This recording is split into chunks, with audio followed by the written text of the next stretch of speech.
ada sekitar 400 orang yang dikebiri sama Gurmit Singh. Di tengah-tengah terowongan itu ada kamar rahasia yang jadi tempat Gurmit Singh sama wanita-wanita dari hostel Jadi gue tau cerita ini abis si Panca, editor gue kemarin ngirimin gue artikel Vice yang ngebahas salah satu kelakuan orang ini. Yang jadi fokus di artikel Vice itu adalah dia nyuruh pengikutnya dikebiri biar lebih dekat dengan Tuhan. Sampai sini aja udah aneh kan ya. Pas gue gali lebih dalam, ternyata orang ini kelakuannya emang aneh-aneh. Tapi pengikutnya juga banyak banget. Menarik nih. Ya udah kalau gitu langsung aja kita bahas tentang kelakuan Gurmit Ram Rahim Singh, guru spiritual nyentrik dari India di Learning by Googling. Ini biar simple, Gurmit Ram Rahim Singh ini kita nyebutnya Gurmit Singh aja ya, nama aslinya. Soalnya nanti ke belakang bakal ada Singh-Singh yang lain. Bakal ribet kita ngingetnya kalau nyebut nama panjangnya terus. Ntar malah ketuker-tuker. Jadi Gurmit Singh ini adalah pemimpin dari organisasi bernama Dera Shasha Sauda. Organisasi yang berfokus pada kesejahteraan sosial yang didirikan tanggal 29 April 1948 di kota Sirsa, India. Didirikan oleh Mastana Balochistan, seorang guru spiritual di India pada masa itu. Pas awal didirikan, Dera Shasha Sauda ini bukan organisasi yang ngaco. Mereka bener-bener setia sama tujuan mereka tadi, meningkatkan kesejahteraan sosial. Seiring waktu mereka berkembang jadi aliran kepercayaan, tapi tetap mereka sifatnya non-profit. Mereka nggak ngambil untung dari pengikutnya. Kalau ada pengikutnya atau orang manapun yang mau donasi buat organisasi ini, pasti langsung mereka tolak. Terus dapat duitnya dari mana? Jadi organisasi Dera ini ngeklaim kalau mereka punya tanah yang luas di beberapa negara bagian di India. Dan ya udah di tanah-tanah itu akhirnya mereka bikin supermarket, pom bensin, restoran, bioskop, ya dibisnisin lah intinya. Dan bisnis-bisnis ini dikelola sama pemimpin organisasi Dera dari wilayah yang bersangkutan. Makanya buat ngejalanin organisasinya, akhirnya mereka sama sekali nggak perlu donasi dari pengikutnya. Malah mereka bisa ngasih donasi ke pengikutnya yang kekurangan. Wah, sampai sini organisasinya masih oke ya.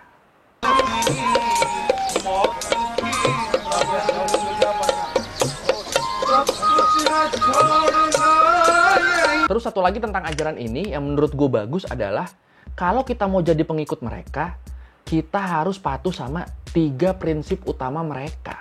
Nggak boleh mengkonsumsi daging, telur, dan gelatin, nggak boleh mengkonsumsi alkohol, narkoba, dan rokok, dan nggak boleh berzina. Gimana? Oke kan prinsip utamanya? Iya, jadi sejak awal berdiri dari tahun 1948 tadi, Dera Shasha Sauda ini emang selalu mengutamakan kesederhanaan dan kesejahteraan. Seenggaknya sampai tahun 1990. Abis tahun itu emang kenapa? Ini sebelum kita bahas dari tahun 1990 sampai sekarang, kita urutin dulu pemimpin-pemimpinnya dari awal berdiri, biar jelas. Tahun 1948, Dera berdiri langsung dipimpin sama pendirinya, Mastana Balochistan, sampai beliau meninggal di tahun 1963. Dari tahun 1963 sampai 1990, Dera dipimpin sama Shah Satnam Singh. Abis Shah Satnam Singh meninggal di tahun 1990, dipilihlah Gurmit Singh yang waktu itu masih berusia 23 tahun buat jadi pemimpin Dera yang baru sampai sekarang. Dan di bawah kepemimpinan Gurmit Singh inilah image ajaran Dera mulai berubah. Kalau 2 pemimpin sebelumnya kan penuh dengan kesederhanaan ya.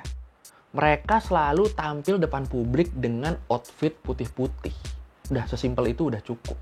Tapi kalau Gurmit Singh enggak.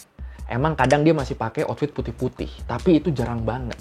Dia seringnya pakai outfit dengan warna-warna yang ngejreng. Warna-warna yang mentereng banget. Makanya Gurmit Singh ini punya julukan guru mengkilat. Karena outfitnya bisa mantulin cahaya gitu. Lu ngerti kan baju-baju yang terang-terang gitu? Yang bisa mantulin cahaya kalau ke dia. Misalnya dia di panggung, terus lu di bawah nih. Dia gerak, terus cahayanya kena mata lu kayak, wah silau! Kayak gitu. Terus Gurmit Singh ini bisa dibilang dia ini emang pemimpin yang banci tampil. Kalau 2 pemimpin sebelumnya kan mereka job desk-nya emang bener-bener pemimpin aliran kepercayaan. Mereka bakal tampil depan publik ya cuma buat khotbah, cuma buat itu doang. Kalau Gurmit Singh beda.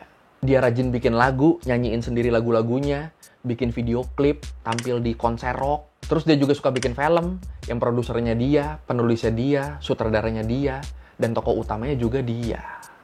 Ini gue agak kesindir sih, ini kan mirip-mirip gue di Studi Banting ya sebenarnya ya. Apa udah saatnya gue bikin sekte? Nah ini poster filmnya dia. Filmnya Gurmit Singh. Judulnya MSG. MSG. Messenger of God. Dan film MSG ini nggak cuma satu. Udah sampai MSG 4 yang terakhir dirilis tahun 2017. Wah, banyak ya. Nah, biar lu yang nilai sendiri, gue bakal kasih lihat trailernya dikit aja. Kasih lihatnya dikit aja, nggak usah banyak-banyak. Soalnya kan kebanyakan MSG nggak bagus ya. MSG. MSG. MSG. MSG. Gimana? Berkarisma kan tokoh utamanya kan? Nah, lewat film-film MSG ini, Gurmetsing berusaha menciptakan image kalau dia adalah nabi di era modern. Waduh.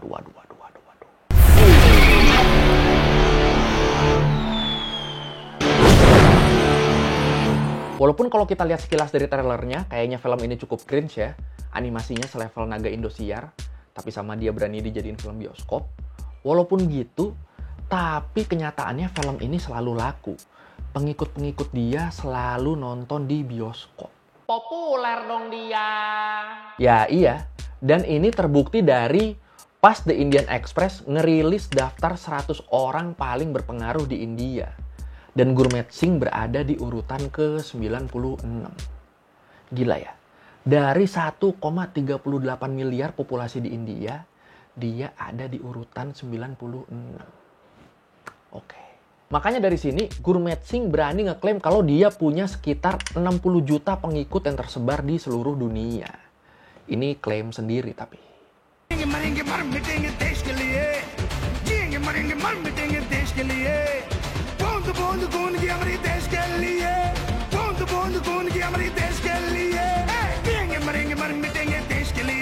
Sayangnya sebagai pemimpin, Gurmetsing ini bisa dibilang bukan pemimpin yang baik. Kasus dia banyak banget. Tahun 2002, ada 2 pengikut Gurmetsing yang ngirim surat ke Perdana Menteri India waktu itu, Atal Bihari Vajpayee. Isi suratnya, "Tolong Tuan, kehormatanku sudah direnggut dan dilakukan berulang kali oleh Gurmetsing. Berikan saya keadilan." Dan gara-gara surat ini, akhirnya dilakukanlah penyelidikan ke Gurmetsing. Dan lu tahu apa? Suratnya ini kan tadi dikirim tahun 2002 ya. Nah, Gurmetsing baru divonis bersalah itu tanggal 25 Agustus 2017. 15 tahun kemudian. 15 tahun setelah suratnya dikirim. Gila, lama banget ya. Vonisnya adalah penjara 10 tahun buat perbuatannya ke masing-masing korban. Nah ini kan korbannya ada 2 orang ya. Jadi ya penjara 20 tahun. Mampus. ABP News ने राम रहीम की सजा पर सबसे पहले खबर दी. Dan dari penyelidikan juga ketahuan kalau ternyata Gurmetsing ini adalah otak dari pembunuhan jurnalis bernama Ramchandra Chandrapati di tahun 2002. Jurnalis yang pertama kali nge-publish surat tadi itu ke publik. Dibunuh sama dia. Sakit, gila sakit. Tanggal 19 Januari 2019, Gurmetsing divonis bersalah atas kasus pembunuhan ini. Dan dia dihukum penjara seumur hidup. Udah tadi yang kasus perkosaan itu hukumannya 20 tahun penjara, ditambah ini seumur hidup. Ya udah, kelar. Tapi ini juga penyelidikannya sebenarnya lama banget ya. Dibunuh tahun 2002, vonis bersalahnya baru turun tahun 2019. Sama aja kayak yang perkosaan tadi. Ini gue penasaran sih, sebenarnya selama penyelidikan apa aja yang terjadi di belakang ya bisa sampai selama ini ya. Kalau menurut lu apa? Silakan komen. Pas Gurmetsing divonis bersalah di tahun 2017 tadi, atas kasus perkosaan tadi, itu juga sebenarnya sempat rusuh itu. Pengikutnya pada nggak terima. Mereka nganggap kalau ini adalah konspirasi buat ngejatuhin Gurmetsing. Lu bayangin aja, pas hari vonis Gurmetsing dijatuhin, mayoritas sekolah sama perkantoran di India itu pada diliburin. Toko-toko dihimbau buat tutup. Sinyal-sinyal provider semuanya pada diputus. Dan yang gila, stadion-stadion sampai disiapin buat jadi penjara massal. Kalau sampai terjadi kerusuhan yang besar banget. Ini kan gila ya. Stadion sampai disiapin buat jadi penjara. Sakit, jir. The stadium of Sector 16 has been turned into a temporary jail. What we can tell you is that the police is taking no chances. Dan bener aja, ngamuk itu pengikut-pengikutnya. Mereka turun ke jalan. Kalau ngelihat ada kendaraan lagi diparkir, sama mereka langsung dibakar. Ngelihat ini, petugas semua langsung turun. Dihadapin tuh pengikut-pengikutnya Gurmetsing. Bentrok mereka dan berakhir dengan tewasnya 38 orang pengikut Gurmetsing. Waduh.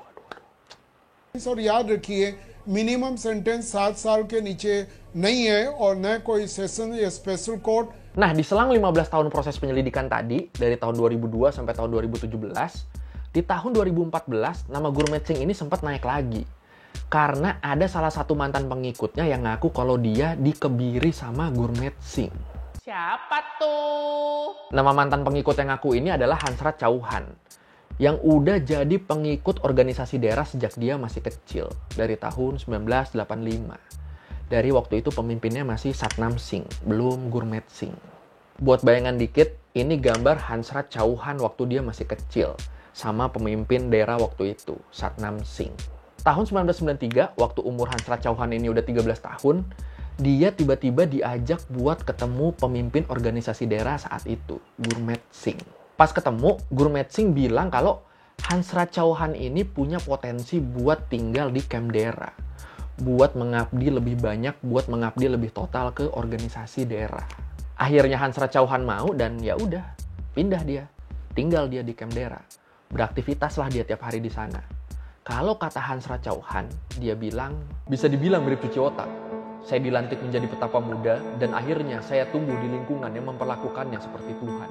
Kami bahkan menggunakan bahasa yang memujanya sebagai Tuhan. Saya tidak tahu kalau sebenarnya dia monster.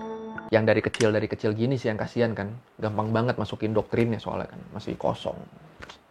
Tahun 1999, pas Hansrat Chauhan udah umur 17 tahun, dibilang kalau dia jadi salah satu orang yang diberkati dan harus dioperasi.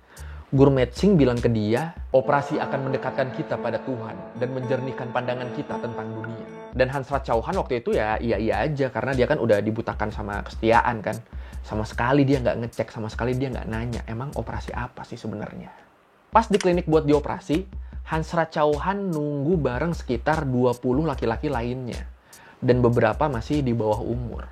Dan ya udah, di klinik inilah akhirnya Hansrat dikebiri. Pas Human abis operasi, Hansrat langsung ngerasa kesakitan. 3 hari dia kesakitan sampai akhirnya perawat ngelepas perbannya. Dan pas perbannya udah dibuka, Hansrat ngeliat ke bawah, kaget dia. Karena gimana bilangnya ini ya, organ genitalnya udah nggak ada. Aduh. Ngilu anjir. देखिए जो कास्टेशन हुआ है वो पूरी दुनिया को पता है. 2012 में भी मैंने पूरी मीडिया को ये बात बताई, पूरे देश के लोगों को बात बताई. Gara-gara kejadian ini, runtuh kepercayaan Hansrat Chauhan ke Gurmeet Singh. Keimanan dia segala macam semuanya pokoknya runtuh. Dia jadi nggak percaya sama sekali ke Gurmeet Singh. Dia pengen kabur tapi nggak bisa karena harus pemulihan.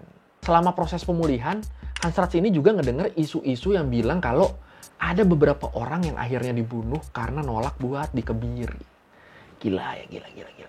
Kalau gini kan pilihannya cuma 2 ya. Nyawa lu yang hilang atau masa depan lu yang hilang. Aduh, pusing gua. Kalau lu kira-kira pilih yang mana?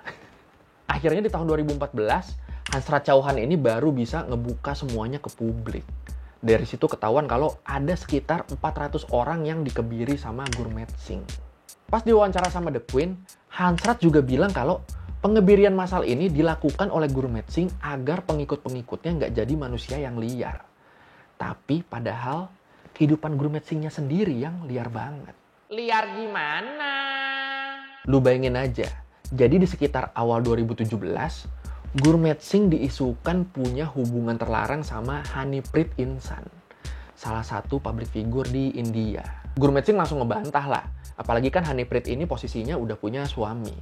Gurmeet Singh waktu itu bilang, Harpreet adalah anak angkat saya. Sampai nggak lama kemudian, suami Harpreet mergokin Gurmeet Singh sama istrinya lagi diranjang berduaan. Ya kita positive thinking aja ya, mungkin mereka lagi silaturahmi kelamin.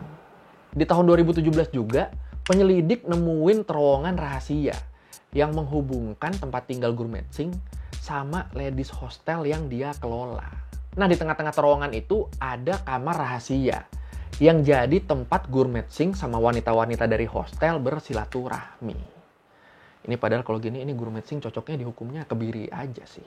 Tapi nggak usah dibius. Hansrat Chauhan sendiri, korban pengebirian yang akhirnya berani speak up di tahun 2014 tadi, akhirnya dia bisa bangkit dan sekarang jadi penyanyi sufi internasional.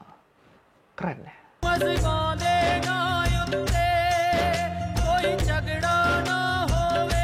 Oke, sekian dari Nimba Googling kali ini tentang kelakuan Gurmeet Singh, orang yang ngaku nabi di era modern.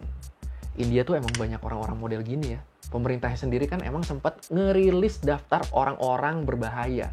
Orang-orang yang ngaku sebagai nabi atau Tuhan baru. Kalau di Indonesia sih paling terkenal Sai Baba ya. Oke, kalau lo mau revisi kali gue udah salah, atau lo mau nanya, atau lo mau nambahin yang ada di video, bisa lo tulis di komen, kita diskusi di situ kayak biasa. Sekali lagi thank you udah nonton, jangan lupa like, comment, subscribe. Bye!